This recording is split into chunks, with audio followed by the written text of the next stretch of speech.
2, 3. Good morning. My name is Hibah. My candidate number is 0009 and my center number is IN518.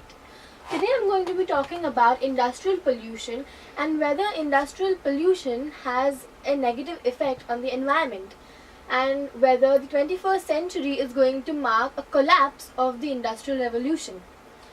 So industrial revolution began in the 18th century. We are living in the 21st century now. Don't you think it's too early for a collapse already? Well, if you go to see, no. If industrial pollution is going to continue at such a high rate. Now, before we get into understanding the effects and causes of industrial pollution, let us first comprehend what industrial pollution exactly means. So, industrial pollution is contamination that can be directly linked with industry in contrast to other pollutants. The causes of industrial pollution. Lack of capital. So there are many small-scale industries who do not have enough funding, enough capital to put into treating the toxic runoffs from their industries, which is why runoffs go untreated into local water bodies and landfills, etc.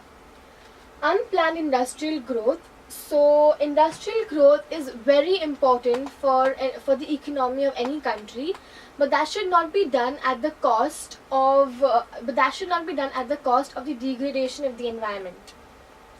Lack of implementation of policies to control pollution.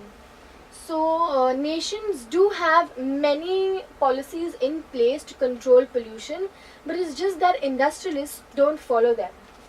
Leaching of resources from mines. So for any industry to make a finished product, a good or a service, they need a lot of raw material and a lot of resources to make that, because of which it leads to water contamination and soil erosion.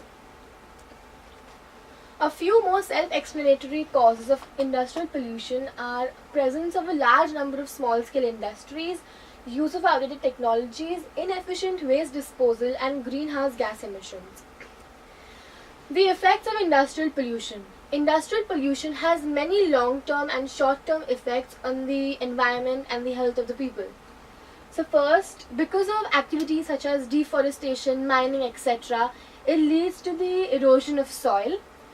And these activities also make animals move out of their natural habitat, exposing them to predators, because of which wildlife becomes extinct. Even the rarest of species on earth become extinct.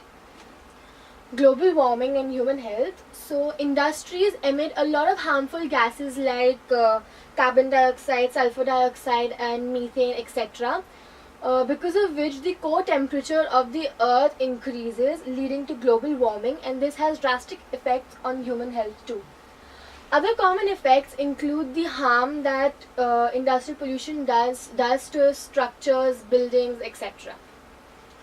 My themes are economics, environment and ethics. My solutions will be based mainly on economics with environmental and ethical solutions in general. Economical solutions, environment-related fees. So China has imposed an environment-related tax which gives industries the flexibility to decide how they want to reduce their environmental footprint. Government should promote green trade and they should provide pollution control technologies at subsidized rates to small-scale industries so that they can afford them. Environmental solutions, so people like you and me can reduce the consumption or reduce the usage of products that we know come from polluting industries, and treating waste discharges and disposals of a pollutant, and providing public access to environmental information. Ethical solutions, public awareness and government action plan. So the government needs to have an action plan in place and ready. They need to decide what they're going to do with an industry who doesn't have methods to dispose of the runoffs in an ethical manner. A few more general solutions on an international level: expanding international information on cleaner production and developing more pollution control technologies. On a national level, only industries that have a disposal strategy plan, only they should be eligible to get legal permits to form industries. Government should conduct regular audits to make sure whether the policies that have been implemented, are they being followed by the industries or not. and the polluter pays principle. On a personal level, like I explained in my environmental solutions, you and me can protest industrial pollution by reducing the consumption of products that we know come from polluting industries. This is my bibliography. Thank you.